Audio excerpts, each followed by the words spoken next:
आज से 13 दिन पहले 19 अगस्त को एक अमीरजादी ने रोड को अपना बाप का समझते हुए उस पे अपनी लैंड क्रूजर 100 किलोमीटर की रफ्तार से चलाई और एक बाइक को हिट किया, जिस बाइक पे एक बाप और एक बेटी जा रहे थे, जो हिट होने के फौरन बाद मौके पे ही जान भाग हो गए। जी हाँ, मैं उसी वाकये की बात कर रहा हूँ जो आजकल सोशल मीडिया पे बहुत ज्यादा नुमाया है।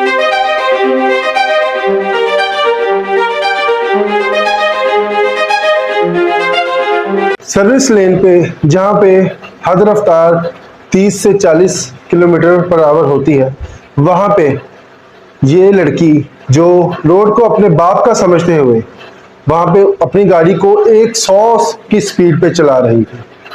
आप इमेजिन कर सकते हैं, 100 की स्पीड पे चला रही थी और इसने पहले वहाँ पे एक पार्क गाड़ी को हिट किया, उसके बाद 2 बाइक्स को हिट किया और फिर वहां से तेज रफ्तारी में जाते हुए एक बाइक को हिट किया, जिसपे एक बाप और एक बेटी इमरान और आमना वो मौके पे ही जान भाग हो गए। इसके फौरन बाद वो वहां से भागने की कोशिश की। भागने की कोशिश करने की वजह से उससे गाड़ी जो है वो कंट्रोल में ना रही और आगे जाके गाड़ी भी पलट गई। गाड़ी के पलटने के बाद वहां पे आवाम इकट्ठा हो गई, शोर मच गया कि गाड़ी वाले ने किसी को मार दिया है और वहाँ पे अवाम ने वीडियोस बनाना शुरू कर दी। काफ़ी कुछ वहाँ पे शोर डला, लोगों ने पुलिस को कॉल कर दिया, पुलिस आ गई, तो ऐसे ही ये मामला स्टार्ट हो गया। इस लड़की का नाम नताशा था।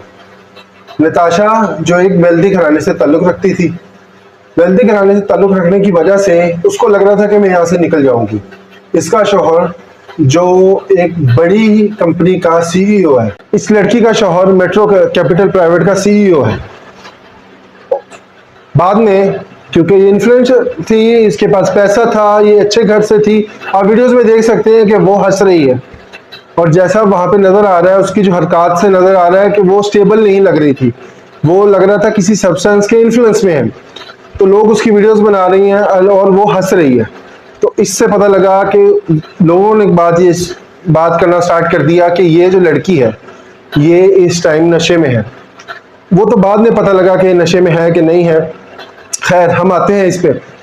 फिर वेल्दी होने की वजह से, पैसे वाले होने की वजह से फौरन इसका वकील आ गया। वकील आया, वकील ने आते ही ये बोला कि ये मेंटली स्टेबल नहीं है, ये बगैर पूछे घर वालों से गाड़ी ले आई थी, गाड़ी जिसकी वजह से ये मसला हुआ।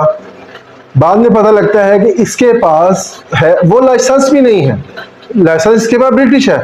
ब्रिटिश लाइसेंस जो बाहर से लोग आते हैं वो कुछ महीने ही चलता है, उसके बाद आपको पाकिस्तान में लाइसेंस बनवाना पड़ता है। तो यहाँ पे लाइसेंस ना होने की वजह से भी इस पे क्रिमिनल चार्जेस लगेंगे। अब फिर बात आती है मेंटल इश्यूज की। जब इसको ले जाया गया, पुलिस इसको लेके गई है, इसका चेकअप हुआ है जिना हॉस्पिटल कराची में, तो वहां से इसकी रिपोर्ट क्लियर आई है। डॉक्टर्स ने कहा इसको कोई मेंटल इशू नहीं है, कोई मसला नहीं है इसके साथ, ये बिल्कुल ठीक है। देखें, आप मुझे खुद बताएं, जो लड़की 9 कंपनीज को संभाल रही हो, एक कंपनी की सीईओ और 7 से 8 कंपनी की बोर्ड ऑफ मेंबर, ठीक है, वो लड़की मेंटली स्टेबल नहीं होगी। उस लड़की को मेंटल इश्यूज हो गए जो 9 कंपनियां संभाल रही है। यही आती है सबसे बड़ी बात, जो इन्फ्लुएंसर लोग होते हैं, जो पैसे वाले लोग होते हैं, यहाँ आके वो अपने पैसे का रूप दिखाना चाहते हैं। या तो इनके पास सबसे बड़ा मसला ऐसे वाकयात जहाँ पे कार एक्सीडेंट या कोई बड़ा वाकयात हो जाए उनके घर वालों से, उनके बच्चों से, तो सबसे पहला जो वो बात करते हैं वो यही करते हैं कि हमारा जो बच्चा है, हमारा जो इस बंदे से ये वाकया हुआ है वो मेंटली स्टेबल नहीं है। तो इस वजह से ये लोग जो हैं वो बचने की कोशिश करते हैं, मगर अगर इंसाफ मिले, अगर इंसाफ हो इस मुल्क में, तो ये ऐसे लोग कभी भाग ना सके। खैर, हम आते हैं अपने टॉपिक पे वापस। तो इसके वकील ने जज को बोला कि 320 का बनता है केस, क्योंकि ये इसका वकील चाहता था कि 320 लगवा के, क्योंकि वो बेलेबल ऑफेंस है, ठीक। उसमें होता है ये कि ये कत्ल जो है वो गलती से हो गया, कोई जानबूझ के नहीं किया कत्ल, तो वो होता है बेलेबल ऑफेंस। मगर जब पता लगा कि इसके पास ड्राइविंग लाइसेंस नहीं है, ठीक है, ऐसा कोई मसला नहीं था इसके साथ, तो वो कन्वर्ट हो गए 320 से 322 हो गया।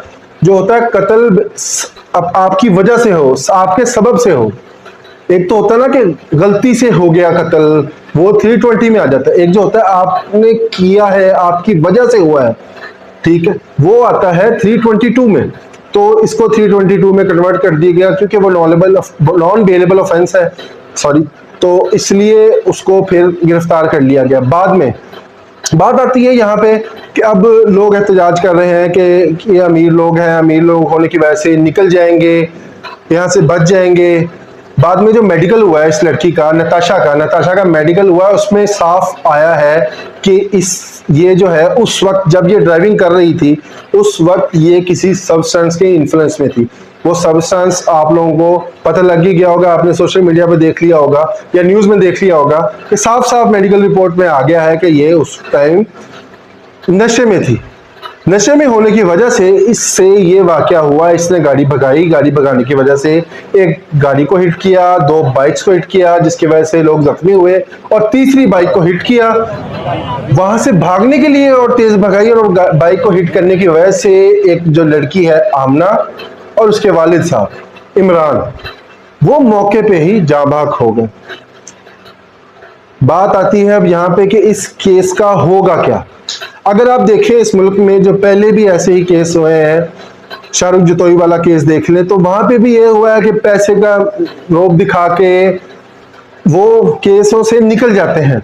अब यहाँ पे जो मैं सोचता हूँ यहाँ पे क्या होगा, या तो ये लोग उनको पैसा देंगे जो बनता है, जो अदालत बोलेगी, अगर ये सुलह करते हैं, माफ करते हैं उस कत्ल को। दूसरा ये हो सकता है जैसे ये काफी स्ट्रॉन्ग पार्टी है जिनसे हुआ है ये नताशा, वो या तो इनको थ्रेट कर सकते हैं, जान का थ्रेट दे सकते हैं, कैसे बोल सकते हैं कि आप एक बंदा चले या 2 बंदे चले गए हैं, तीसरा भी जा सकता है। तो शायद वो लोग गरीब लोग हैं ना, अमीर और गरीब का मसला आ जाता है यहाँ पे, क्योंकि यहाँ पे गरीब आवाम को कभी भी इंसाफ नहीं मिला इस वक्त। गरीब जो है उसके लिए कानून है, अमीर के लिए कोई कानून नहीं है। अमीर बेशक ये जो है गाड़ी वो रॉन्ग साइड चलाता रहे, किसी को मार दे, कुछ कर ले, क्योंकि वो अमीर है, अमीर होने की वजह से उसके साथ कुछ भी नहीं होगा, और ना हुआ है आज तक, आप देखते ही आए हैं। बात आती है यहाँ पे कि अब जो 2 जानें चली गई हैं, अल्लाह उनको जन्नत में जगह दे, और मैं यही दुआ करता हूँ कि उन दोनों जानों को इंसाफ मिले। इस मुल्क में इंसाफ का जो क्राइटेरिया है वो पैसे होने और पैसे ना होने, अमीर और गरीब पे डिपेंड करता है कि अगर आप अमीर हो तो आपके लिए तो बहुत इजी है किसी भी चीज़ से निकलना, अगर आप गरीब हो तो आपने कुछ नहीं भी किया तो आप फंस सकते। तो यहाँ पे बात यही है कि अब इनके साथ क्या होता है क्या नहीं होता वो आगे देखेंगे।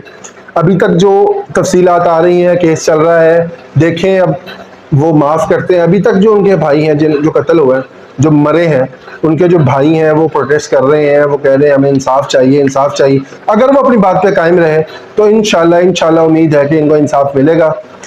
खैर, आप लोग ये सब कुछ देखने के बाद हमें क्या सीखना चाहिए? इससे हमें यही सीखना चाहिए कि हम सबको ट्रैफिक कवानीन को जो है उसको फॉलो करना चाहिए, हमें देख के गाड़ी चलानी चाहिए, बाइक चलानी चाहिए। बाइक चला रहे हैं तो हेलमेट हो, गाड़ी चला रहे हैं तो लाइसेंस होना चाहिए, सीट बेल्ट बांध के, जो इशारे हैं जिसको हम ट्रैफिक लाइट्स बोलते हैं उसको देख के जाना चाहिए, ताकि आप अपनी जान की भी हिफाजत करें और किसी की जान की भी हिफाजत करें।